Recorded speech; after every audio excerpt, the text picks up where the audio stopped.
Understanding that wise practice, and wise presence of mind, wise awareness, these are pretty much the active components. And now it goes from subtle onto coarser. We're going to go from intentions or attitude to speech, to actions, to livelihood.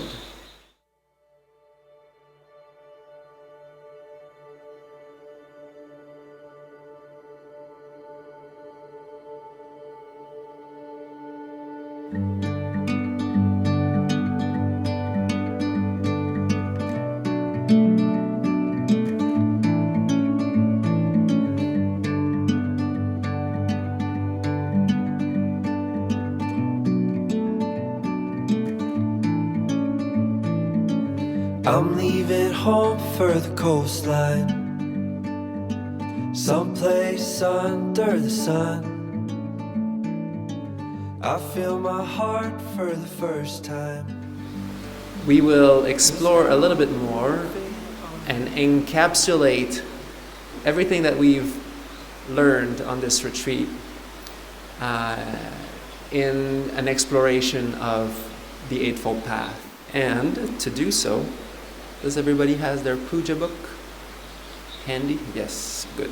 So on page 114, this is a sutta called The Explanation of the Path, Vibhanga Sutta. And this is a really good place to look for just direct answers about what is the Eightfold Path. And so that's why it's in there, that's why it's in the book. This is basically just an elaboration on the Eightfold Path, spoke by after spoke. And now that we have talked about the two drainage divides, the expedition, the canoe expedition yesterday, in exploring the valley of samsara and the valley of liberation with our little canoes. And tonight we will be seeing that this path that we talked about is actually, of course, not physical, but it is internal, it is mental and in the heart. Now we are one step away from going back into the world, and this wonderful path that you've developed here, that you've gone through in the meditation, and you've seen all these beautiful landscapes and went through these bushes, these thorny bushes of around the heart that were there somehow, and these treacherous waterfalls and lurking animals and bears and tigers inside your heart. And beautiful, pristine landscapes, beautiful sceneries of peace, deep peace and bliss. And this is inside of you now. And this talk tonight will be a little bit more expounding how the Eightfold Path works. Because it's one thing to know the Eightfold Path, but it's really useful, a lot more useful to know how it works, and how it is useful to us when we come back into the world, and how to apply it and keep it going. And so we go to these places, we go to these pristine landscapes and lakes and valleys within us, the meditative states, and we draw our happiness and power from these beautiful places. And when we come back, this is our gift to the world. This is what we can share. And this is helping us, supporting us on our journey. Of course, there is a bridging that happens. There are always, we are all on this path, and it's a gradual path. So when you come back home, then your relatives, your friends, they haven't done a 10-day retreat. They haven't done this 10-day retreat. They haven't gone through what you've gone through. But what you've experienced within yourself, you can share it with them. You can share your peace, you can share your love. And that will really affect them. That will really start to change them. But we have to be patient. So I believe this particular discourse is Majjhima Nikaya 117, the Great 40, the Mahachattarisakka Sutta. And you can keep the puja book open to this particular sutta at page 114, because what I will be reading is also partly written in here, so you can refer to it. This discourse is probably, when I first read this, because I always was wondering, okay, so like the Eightfold Path is great, but how does it work really? Like, how do you actually apply it? How does it kind of all come together? And it took me a long time, and I had to really actually encounter this meditation practice which talked about cultivating wholesome states and abandoning unwholesome ones before I could actually understand like the complete beauty of this Eightfold Path. And so let us begin. Bhikkhus, I will teach you wise collectedness of the awakened ones, with its supports and requisites. Listen and apply your mind wisely to what I will say. Yes, Venerable Sir, the monks replied. And what is this wise collectedness of the awakened ones, with its supports and requisites? Now this is really interesting. We're talking about Sammā-Samādhi. So what is this Sammā-Samādhi? What is this wise collectedness? Usually called right concentration, but personally, now you know that I stay away from that term. So, and when I first read this, I was very puzzled. So what is this wise collectedness of the awakened ones? It is wise understanding, wise attitude, wise speech, wise behavior, wise lifestyle, wise practice, and wise presence of mind. So the Buddha here, what is the Buddha saying? That Samadhi is made up of the rest of the path. Yup. Bingo. And for me, in the practices that I was practicing before, that didn't make sense. I didn't understand how that would actually happen. How does this becomes wise collectedness or right concentration? The tranquility of mind that is made up of these 7 components, that is called wise collectedness of the awakened ones, with its supports and requisites.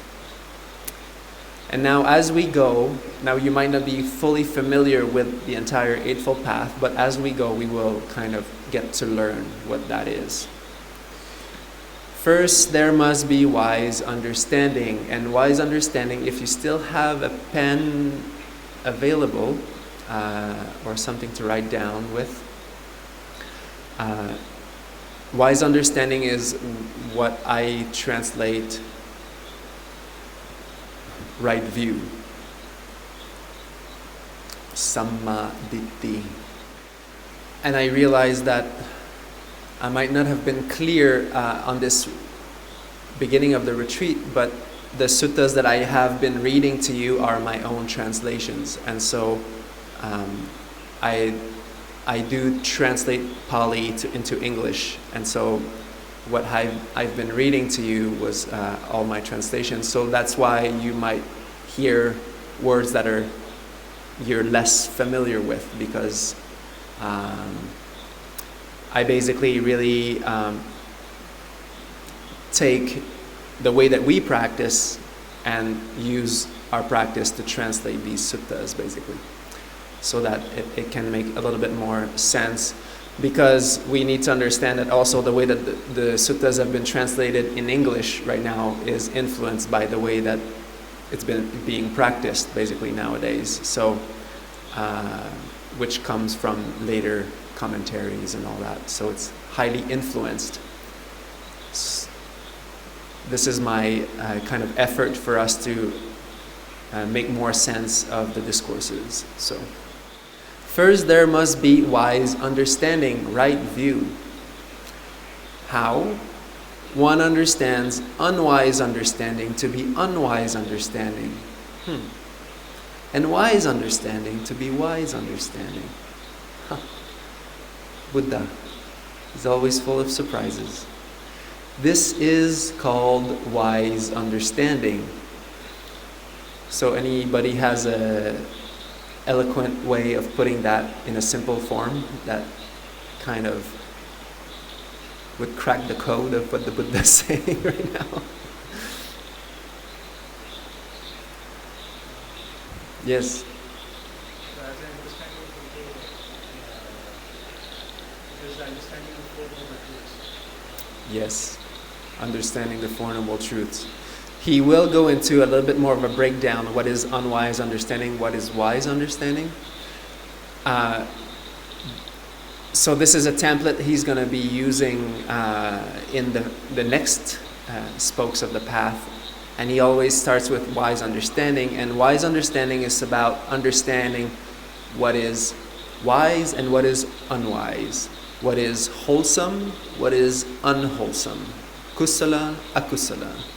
What is skillful, what is unskillful. And that is also related to karma. That is the essence of the Buddha's teaching. What is unwise understanding? That is, there is nothing given, nothing offered, nothing sacrificed, no right nor wrong, nor any result of actions done.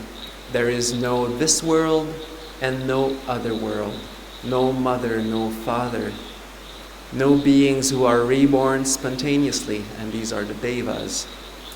No world with its Śramanas and Brahmanas. At the time of the Buddha, there was two main kinds of spiritual seekers. There was people like the Buddha and the Buddhist monks who left everything and thought that enlightenment and liberation was to be done by striving and meditation, and they would leave everything and go in the forest and kind of, or some would like just walk with no possession. They would just walk until they realized something. These were called Śramanas, Samanas. And the Brahmanas, which are the Brahmins, basically were the priestly caste of India at that time, which they knew the Vedas. They were really high in the social status.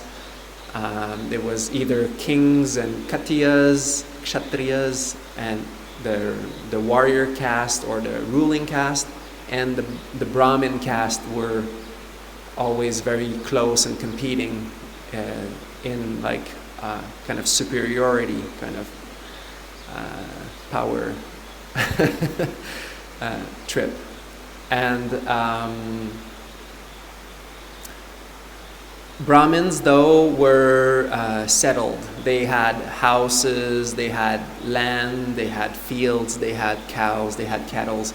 They knew the mantras, they knew the Vedas, and they were quite influential in society.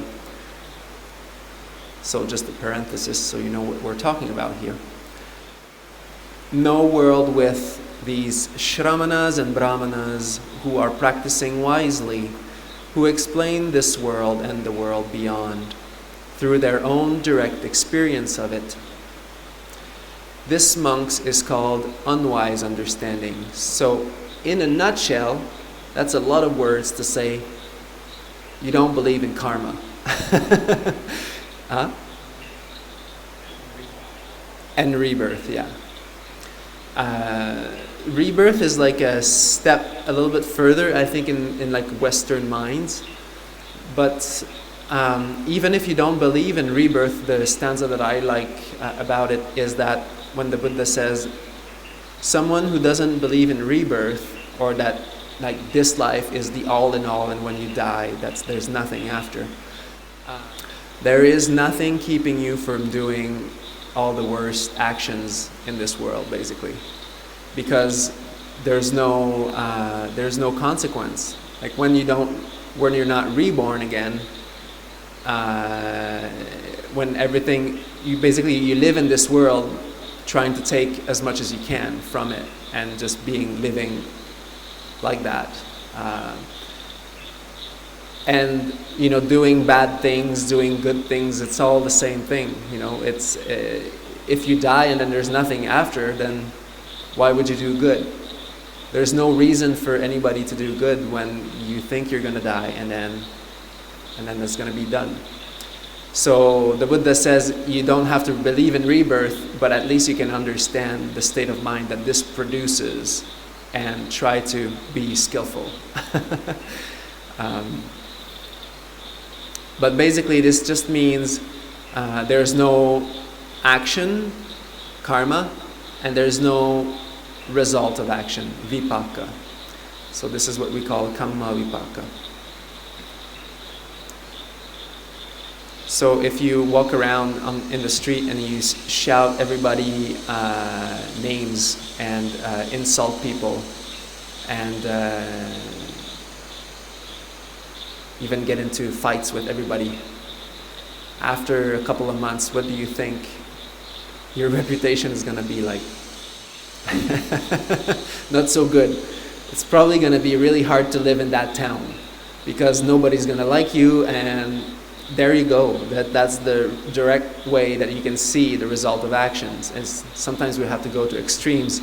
But if you set up camp on an intersection and you make a booth and you start giving people free food and be very generous and kind to everybody and hug people and tell them you love them and all of these beautiful random acts of kindness, then what do you think people are going to think of you? And is it possible that people might even go as far as returning the favor and being really nice to you and being really helpful and lovable and all that? Well, basically this is what the Buddha is saying. Our actions have consequences and it comes back to us. And so this is our choice. And what is wise understanding? Now there are two kinds of wise understandings, monks. Now the Buddha, when he comes to the wise section, he is always breaking it into two. Basically the one that is we're training in, and then the perfected one, basically what we're aiming towards.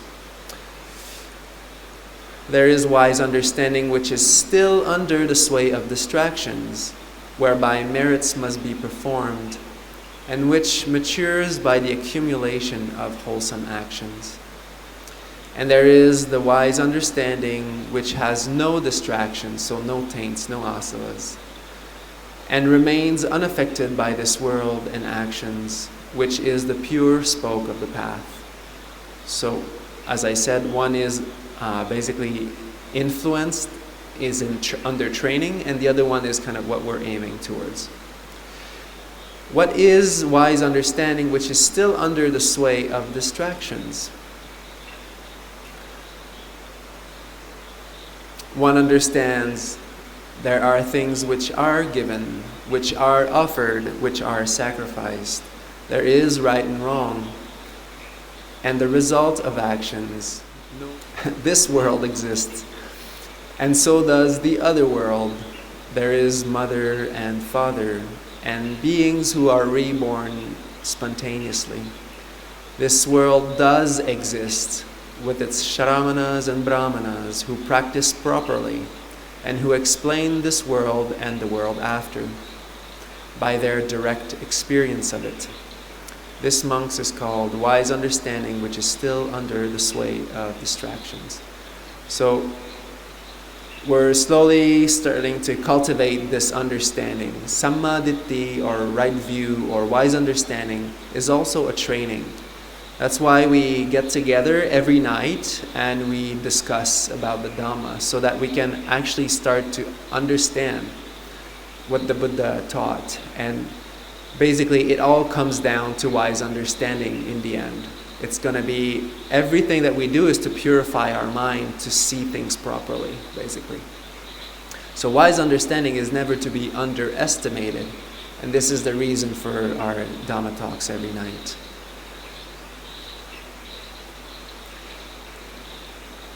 And what is the wise understanding which is void of distractions and remains unaffected by the world, the pure spoke of the path? That is the mind of the awakened ones, a mind without distractions, the pure spoke of the path. It is the discernment, the ability of discernment, the strength of discernment. And for those who know, this is Bala and Indriya, the two differences. The support of awakening, of investigation of states. And now you understand why I call investigation of states in the 7 supports of awakening discernment. And yesterday we also had discernment, where at the level of yatha bhuta jnana dasanam, seeing things as they really are. So this is kind of like the pure spoke of the path. This is what we talk about when we mean the pure wise understanding.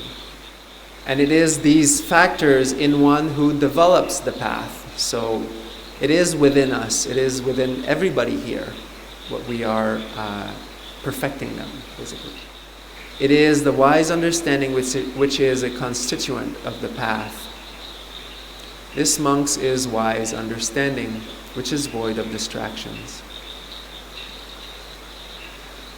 Now, in his elaboration, he will explain how wise practice, wise presence of mind, then start to work together to purify each aspect, basically. One practices letting go of unwise understanding. So this is an actual practice, letting go of unwise understanding. I just like even the idea. And giving rise to wise understanding. This is a meditator's wise practice. So this is right effort. Wise practice here is right effort. So this is the action verb of the path. This is what we do. We abandon unwise things and then we cultivate the wise. With presence of mind, one lets go of unwise understanding, and with presence of mind, one gives rise to wise understanding. So our ability to let go and to practice is dependent on the amount of presence of mind that we have, basically. And the more stable, the more steady, the more clear our presence of mind is, and this is Sammā-Sati, by the way, this is right mindfulness. The deeper and the more stable, the more steady this becomes, then the more we have the ability to let go deeper, deeper, deeper. And this is what you've been experiencing, some of you have been experiencing. When we go deeper, we do feel the release, we get the deepening happening. And although it seems like things come up, well, that's what happens.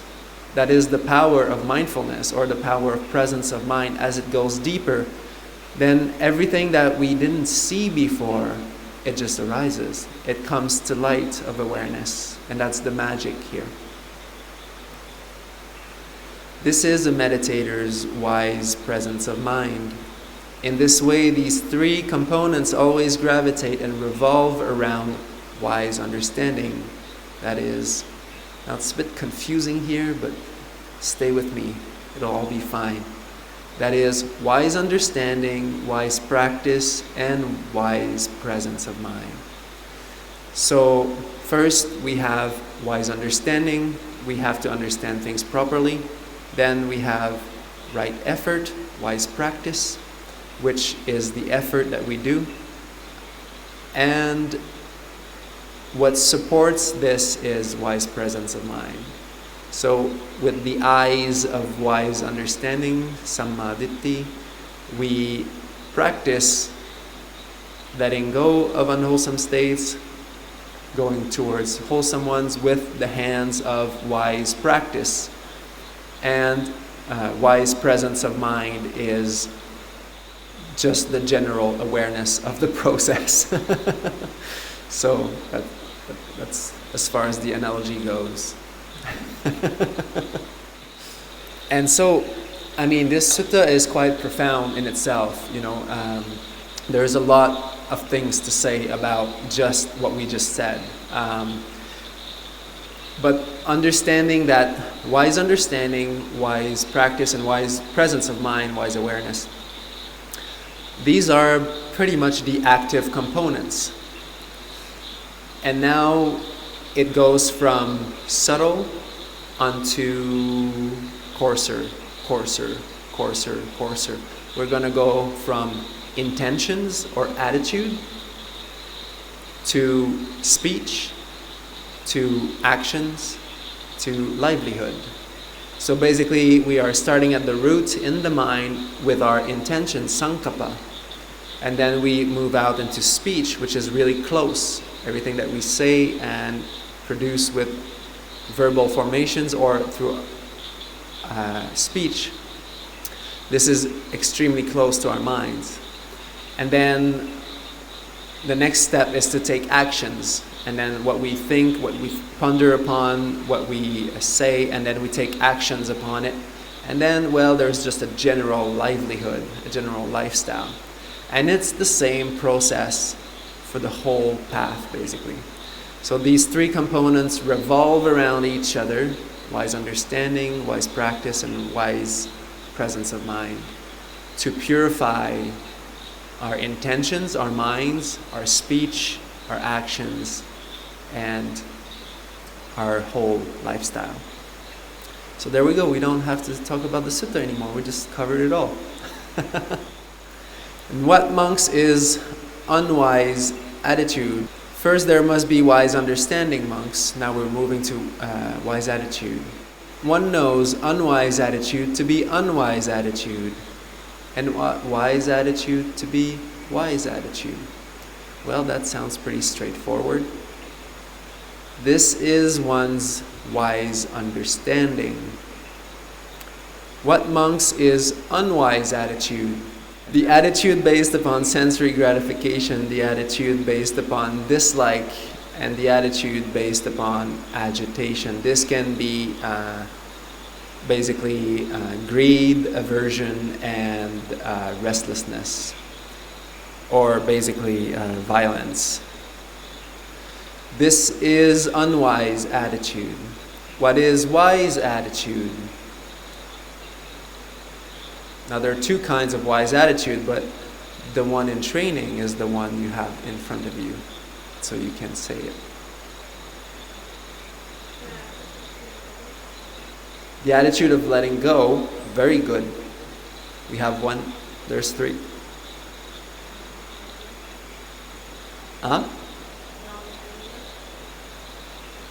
The attitude of non-anger, yes. What synonym could that be? What other word could what could that non-anger means? Yeah. Happiness. Great, I like that. Good answer. Love, compassion, loving kindness, joy. And the third one? The attitude of harmlessness. Yes, harmlessness. When I speak of direct meditation practice, I like to change harmlessness into just calm, basically, because it's just more relevant. And in some suttas, the Buddha actually says that. What is the wise attitude which is void of distractions, which remains unaffected by the world, and which is the pure spoke of the path? It is that mind of the awakened ones, the mind which has been purified from distractions, the plain spoke of the path. The thoughts, thinking process, mental attitude, reasoning, the inclination of the mind, the direction of the mind, and verbal activities in one who develops the path. This is wise attitude which is void of distractions, which remains unaffected by the world, which is a pure spoke of the path. So this is basically what we're aiming towards to perfect, and this is what we're perfecting here and now also, moving towards. One practices letting go of unwise attitude and giving rise to wise attitude. This is a meditator's wise practice. Now with presence of mind, this is how we do it. We use presence of mind to do this. And so these three states revolve around and gravitate wise attitude in our minds. That is wise understanding, wise practice, and wise presence of mind. So wise attitude is also right intention. Right intention is the classical meaning. Attitude gives a little bit more of a... Intention is good. It's not a wrong term. Attitude is just a different flavor, which kind of is interesting sometimes. First person, yes. And intention is, it gets kind of heady sometimes. It becomes more philosophical and theoretical. I like the attitude is just more applied. But both works. At this level, what would this mean? When are we doing that? Or when are we using our wise understanding about wholesome states? And when are we actually choosing between intentions, between attitudes, between thoughts, wholesome thoughts and unwholesome thoughts? At the level of the mind, at the level of intentions. All the time. Good answer. And this is a retreat about, what have you been doing for 10 days? It's because he's a monk, so for him it's all the time. So meditation. So this is at the level of meditation, of mental development. This is the here and now, what we're doing with our minds all the time. It is also all the time, but mostly at the level of meditation, cultivating wholesome states and abandoning unwholesome ones.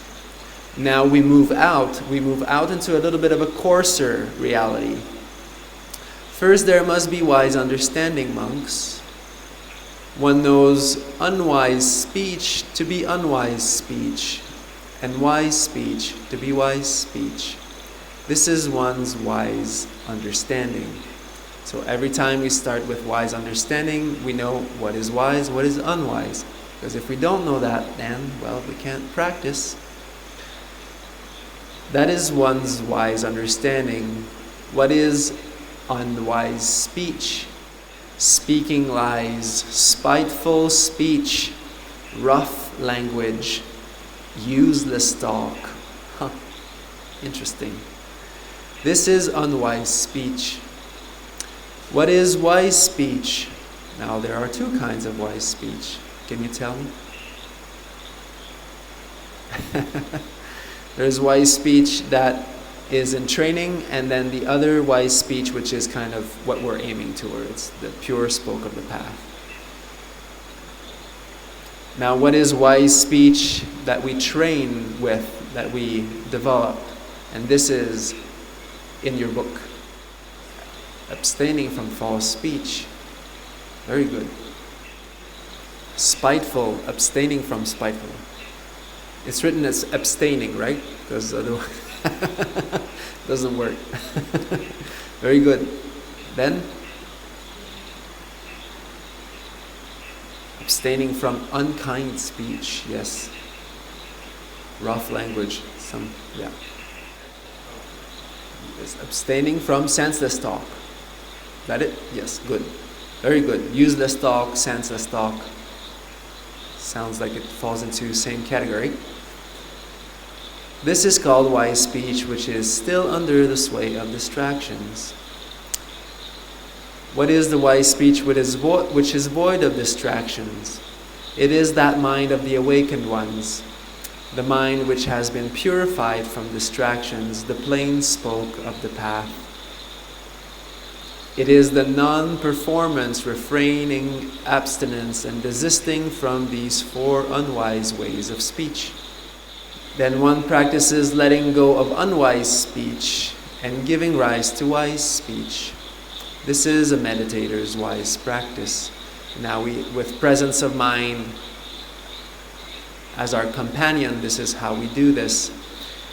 And in this way, these 3 components always come around and revolve around wise speech. That is, wise understanding, yes. Wise understanding, memorable.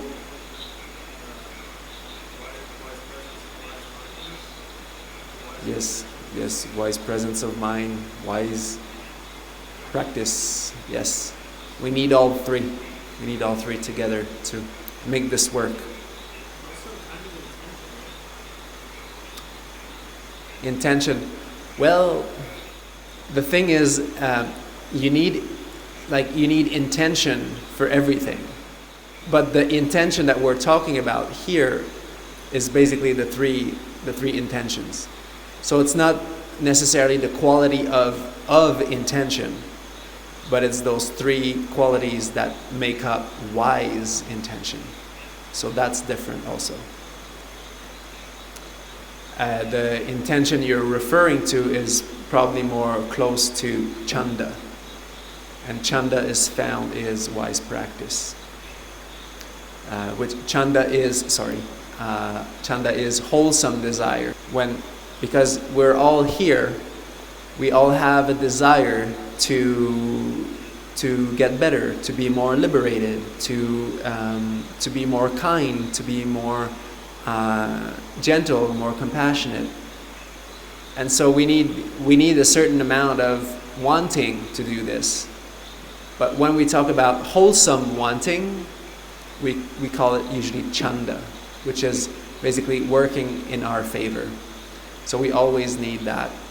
Chanda is also very close to intention. So first there must be wise understanding, monks. One knows unwise behavior to be unwise behavior, and wise behavior to be wise behavior. That is one's wise understanding. What is unwise behavior? I know this is not in the book, but just get mistreating living beings. Yes, mistreating living beings. Maybe taking what is not given. You just have to remove the abstaining, and you have the answer. It's not too hard. And third one, sexual misconduct. Yes, this is unwise behavior. What is wise behavior? There are 2 levels of wise behavior. Now I think you're all familiar with this. It is the abstention from harming living beings, the abstention from taking what is unoffered, not given. Abstention from sensual or sexual misconduct. This, monks, is wise behavior, which is still under the sway of distractions. And what is wise behavior which is void of distractions, the pure spoke of the path?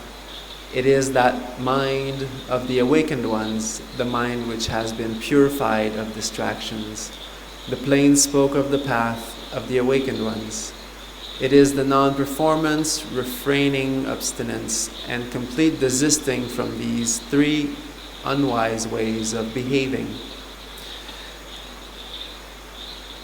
And I just think this is so interesting because in the Buddha's teaching, a fully awakened person, there are certain things that they cannot do anymore.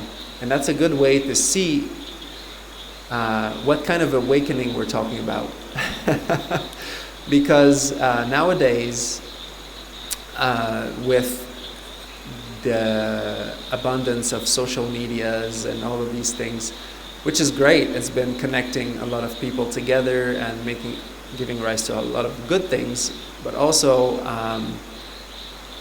there are these various movements and people who basically claim to be awakened and to be spiritually, realized and all that.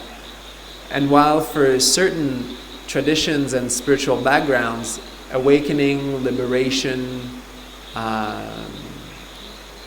realization actually mean something different in all of these traditions. So we have to be more specific what we mean here, because in Buddhism, it's quite specific. In the Buddha's way of understanding awakening and liberation, there are some very definite criterias that one needs to exemplify and display so that they can actually be considered fully awakened or fully realized. And one of these things is to be holding at least these 4 basic virtues, which is not killing any living beings, not taking anything that is not given, no more sexual misconduct, but this is actually no more sexual activity, basically. Because when there's no more craving, there's no more of these possible states arising. And speaking lies intentionally. So somebody could say something that is not true, but it's like a mistake or something. It's not intentional. But they will not be able to tell a deliberate lie, basically. And this is, first, the sexual misconduct is a pretty big giveaway, I think, in terms of like general enlightenment factors. So we hear about all these scandals and all these things happening very often. So personally, I really love the Buddha's teaching for that, because it's pretty clear. As monks, we have 4 parajikas, which we cannot.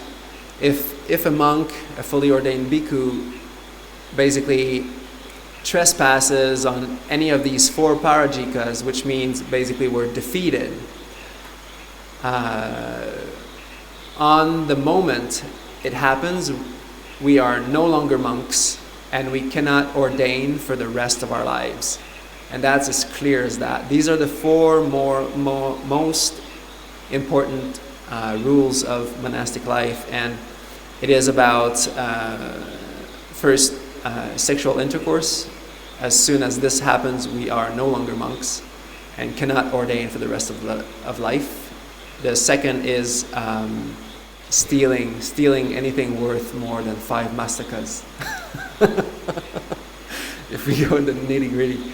So stealing anything worth more than a certain amount of money, which is what nowadays is around. But since it fluctuates and we're not so sure, monks will be pretty careful about not stealing things, because most of the monks that I know that are genuine, they really want to be monks. So they'll stay away from touching anything that is not theirs, just because we just don't know how this could turn out. And then the third one is the killing, or praising death over life. And that's killing basically a human being, not some kind of insect or something. And then the fourth one, which is another really interesting one, is to not consciously lie about spiritual attainment that we don't have. And that can even just be like attaining Jhāna, basically. So that's really interesting. So I find that these are the 2 places where you can find the most. You can see, whether it's in line, an awakening is in line with the Buddha's teaching or if it's not. If there is sexual intercourse or like sexual activity, and if there is basically claiming things that are not true.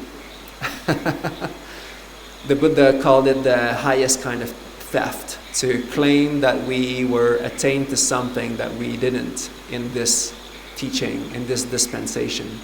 So that it's like the highest kind of theft, because people are faithful, people believe the monks, and when we say these things, and when we just to get fame or just to get glory or whatever it is, just to get things from people, then this is really very, very bad. So anyhow, the way that it would work is all of our offenses, so basically monks have 227 rules that we follow. Those are just the ones that we recite every 2 weeks. There's more, don't worry. There's thousands actually, minor rules. But the Patimokkha, which are the 227 that we have, we take 5 here or 8 here in the morning. We have a little bit more. We basically have to confess every time we break an offense. So whenever we do that, if a person has stolen something, then they will have to just they will come and confess. So basically, the way that it works, I was just explaining if there was doubt, basically, in like whether you broke the offense or not. So usually we will just confess. And if someone actually does break a parajika, or like steals for X amount of money, for example, then there doesn't need to be any kind of gathering or anything. Like as soon as it happens, that's it. It's done. You're just like a person wearing robes. You're not a monk anymore. That's just the way it is. And whether you confess it or not, or whether you talk about it or not, and if somebody hides it, then it's just there's no monk police, So we're all in this training because we want to, and we take it on basically very voluntarily. We can let go of the training anytime, but we're all in this because we want to. And so when we do these offenses, we're actually doing it for ourselves, not the offenses, but the confession and all that, because it weighs on the mind, because we took on the training. We said we were going to train, and that's the training. And it's not easy. It's not easy because you have to really face what you did, and you have to really, but we also have the benefit of being very, very light and not carrying burdens on us. So it's difficult sometimes, but also it keeps us very light. When you know that you're clean, when you know that you're parisuddha, then it's a good feeling. You know that you don't have any offenses. So there is a difference between. So that rule is actually double. There's two rules about that. One is the parajika, which is quite severe, is conscious lying about an attainment you don't have. So you don't have the attainment, yet you still say, I'm this, I'm that, I'm an arahant, I'm a stream enterer, oh, I attained Jhāna. Basically the story in the Vinaya is like this group of monks, and they were just trying to find food, basically, and they started saying that, oh, this one is a Jhāna master, and this one is like an Anagami, and this one is this, and this one is that, and they got a lot of food because people were like, wow, they're like really highly attained. And then the Buddha just like said, no, you can't do that. And then the second rule, which is a pācittiya, is not to, so basically monks cannot talk about their attainments, even jhana, to lay people. That's it.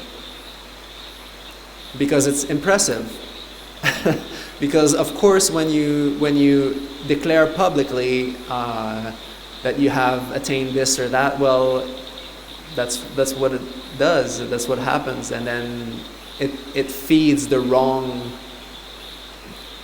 ideas. It feeds the wrong qualities in people, where it becomes a pride and an ego game instead of a quiet and humble path, which is actually a lot closer to Dhamma, which leads the right way. So, and we don't need to talk about these things, you know. we don't really need to talk about it. Yeah. So, actually, the Vinaya is a little bit obscure on this, because in the commentary of, like the old commentary of the Vinaya, when he says like Jhāna, he also says there's this kind of correlation with voidness and signless, and it's a bit thick, so it's hard to understand like what he means, like, because it's like it's Jhāna and attainments and even cultivating, like even bhavana, liberation. And then they take all these terms and they say basically signless, voidness, and undirected for each of those. Okay. Yes, we're allowed to talk about it within us, within the Sangha. It's a protective kind of measure, I think, and it's just basically pointing to a general principle of not being boastful about what we're doing, because you have to draw some lines at some point. And when is it okay to talk about? Basically, you can talk about jhana, you can explain everything about it, but you can't tie the jhana that you're explaining to yourself. That's the rule, because then it becomes a selfish thing, it becomes a self-centered thing, it becomes a look at me thing. And then it starts with jhana, but then it goes into all of these things, and the Sangha it's quite hard to, equal or match the level of virtue that the Buddha established, because it's so profound in so many ways. It's just like protecting the Dhamma so well. These jhanas are not such a big deal, but I think it's mostly to cut the occasion that a monk would have to kind of like become boastful, kind of thing. Nip it in the bud. So I think that's good. I agree with it. And it makes you think in very different ways when you have to. And then there's kapiya vohara, which is like allowable speech, where you have to find ways to talk about things without, skillfully, without tying this experience to yourself, without arising ego or anything. So yeah, anyhow. But it's a really good question. It's very relevant, because it's a very hot topic right now. A lot of people like to talk about all of their attainments. So, and then the monks just have to be like very quiet. Just be like, well. So when we cultivate wise behavior, it's the same thing. We have wise understanding. We have to understand which is wise, which is unwise behavior. And then we have, with presence of mind, we can do the wise practice. And this is how it revolves around each other. Now first, there must be wise understanding, monks. How? One knows unwise lifestyle to be unwise lifestyle, and wise lifestyle to be wise lifestyle. That is one's wise understanding. See, we're cultivating wise understanding. What is unwise lifestyle? You have any ideas? What would be unwise lifestyle? Now it's not written in the book, so it's difficult. Yes. Business in meat, weapons, poisons,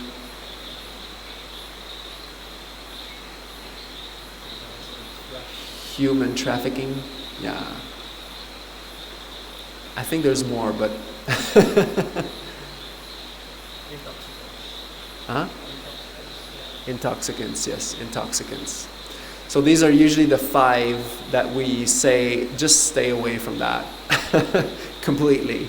Like any kind of butchery, any kind of poison making, intoxicants, human trafficking, and weapons. Yes, weapons.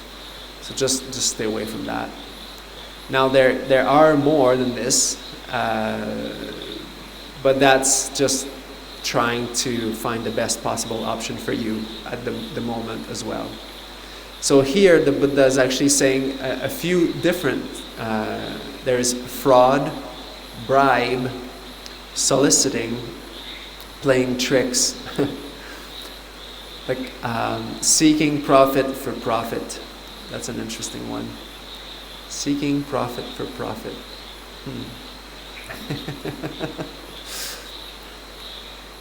Any activities or work or lifestyle that is based on this is gonna actually create a lot of problems for you, basically, because it's heavy. The karma from that is really heavy, and so we have to change our lifestyles a little bit.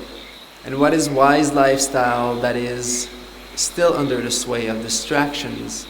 A student of the awakened ones leaves behind unwise modes of living and brings effect to wise modes of living. This is wise lifestyle. What is wise lifestyle that is void of distractions, unaffected by the world, which is a pure spoke of the path? It is that mind of the awakened ones, the mind which has been purified of distractions, the plain spoke of the path. It is the non-performance, refraining, abstinence, and desisting from all of these ways of unwise livelihood. So what are these 3 things that revolve around each other? This is the last one. So wise understanding, wise mindfulness, is that what you said? Wise practice, yes. And yes, presence. Very good.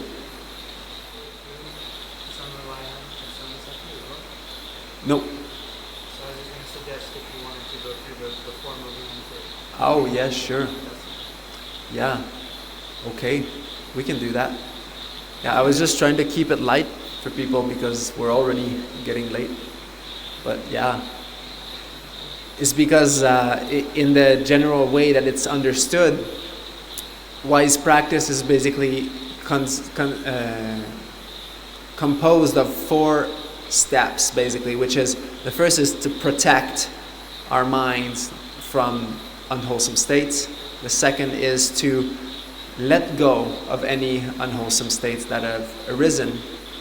Then the third one is to bring up, consciously bring up, willfully bring up wholesome states. And the fourth is to maintain these wholesome states. So one is to protect, second is to let go, third is to bring up, fourth is to maintain. And when we do that, well, then our mind becomes very wholesome, and then wise awareness arises, wise presence of mind.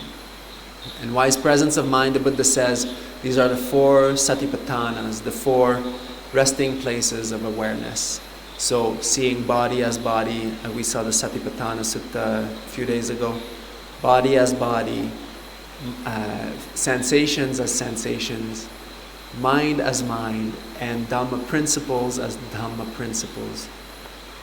This is also, yesterday we talked about Yatha Bhuta Jnana Dassanam, seeing things for what they really are.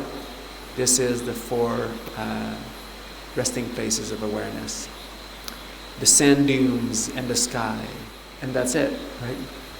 These are the 2 that, yes. Okay, so that's concise enough. Good. There's more to it, but that's going to be enough for tonight. And in this particular sutta, basically the Buddha says, he offers another perspective on it. He's just basically saying that the practice, wise practice, is what we do, and wise awareness is what supports our practice. And basically, he's not explaining those two spokes literally, except in this sutta. Wise understanding leads to wise attitude. Wise attitude leads to wise speech. Wise speech leads to wise behavior. Wise behavior leads to wise lifestyle. Wise lifestyle leads to wise practice. Wise practice leads to wise presence of mind. Wise presence of mind leads to wise collectedness. Wise collectedness leads to wise knowledge. Now, this is not in the book. Wise knowledge leads to wise liberation. And we've talked a little bit about this yesterday. This is sometimes together the knowledge and vision of liberation, but when we talked about the Yathabhuta Jnana Dasanam, this is also knowledge, basically, knowing things for what they truly are. Everything is interrelated, interconnected in this. And wise liberation is Samma Vimutti. And this is another interesting aspect. It's not just liberation. It's wise liberation, right liberation. So that's really interesting. In this way, the wise apprentice is endowed with 8 qualities of the path, and the fully liberated is endowed with 10 qualities. In a fully liberated being, these 10 qualities are fully mature and developed.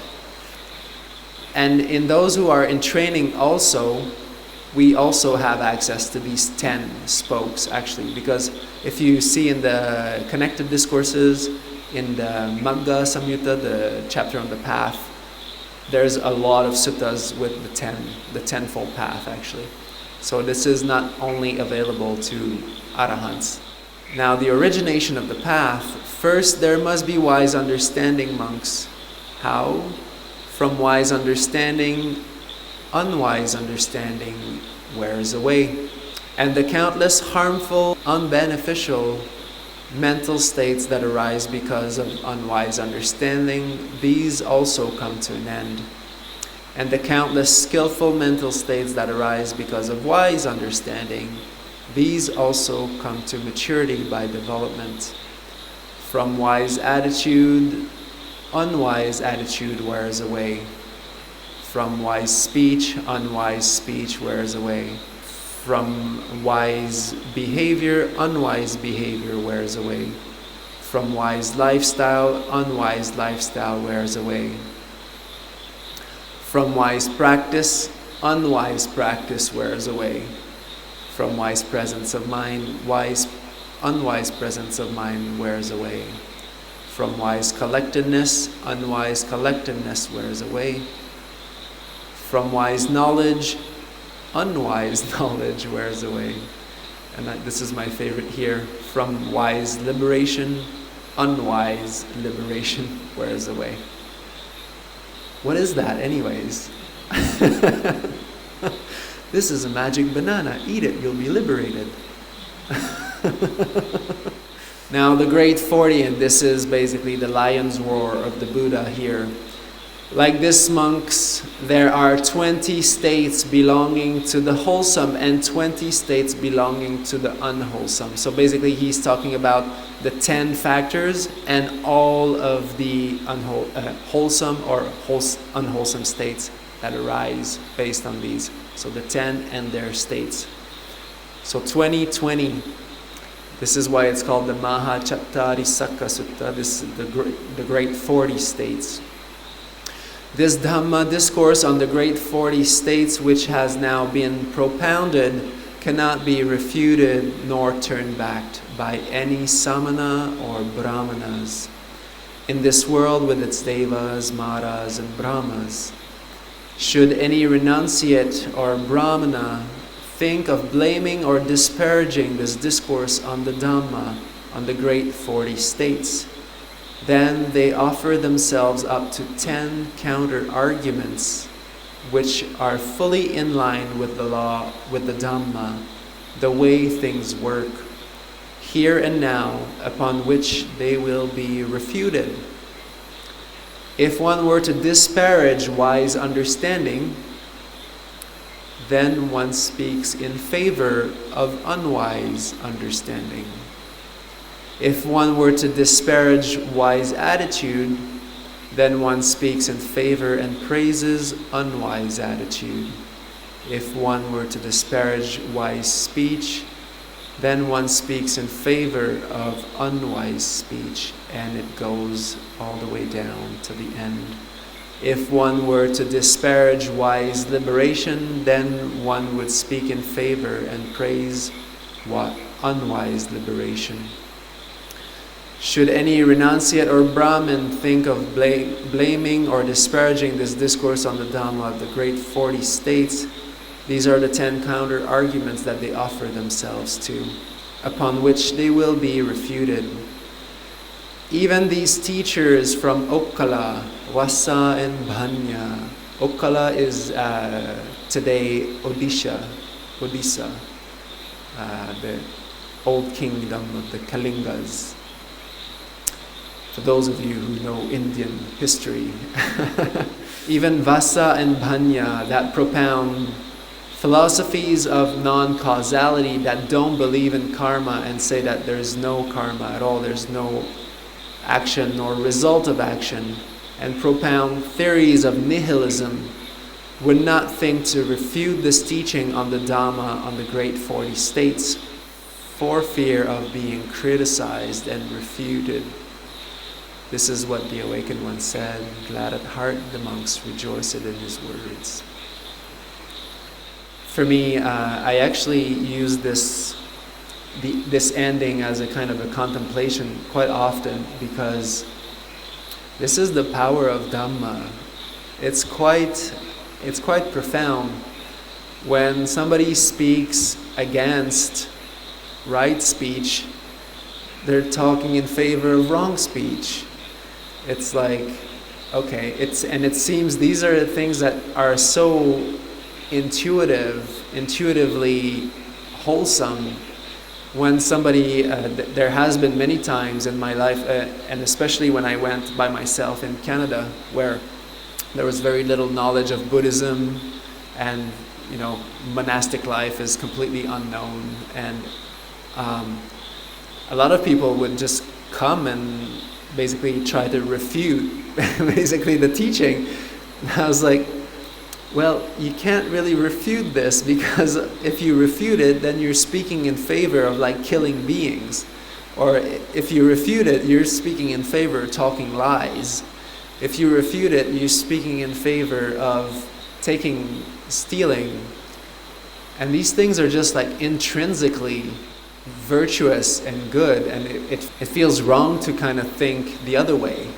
And so with this power of the Dhamma tonight that we've now discussed, you are filled up with all this beautiful wise understanding and ready to go out there and understand how it works, all the layers of it, and draw all your power from your meditation and use wise practice and wise presence of mind to purify your intentions, your attitude while meditating, and then purify your speech, purify your behavior, purify your whole lifestyle. And then you will stand on the ground of the last paragraph there, where the Dhamma is actually unshakable. It's really hard to contradict. And when your life is in line with the Dhamma, then your life will become very, very happy and strong, and your happiness will have very deep roots. And so keep nurturing that and bring your practice home. This is all I have for you tonight. May suffering ones be suffering free, and the fear-struck fearless be. May the grieving shed all grief, and may all beings find relief. May all beings share these merits that we have thus acquired for the acquisition of all kinds of happiness. May beings inhabiting space and earth, devas and nagas of mighty powers, share these merits of ours. May they long protect the Buddha's dispensation. Sadhu, sadhu, sadhu. I'm leaving home for the coastline, someplace under the sun. I feel my heart for the first time, 'cause now I'm moving on, yeah.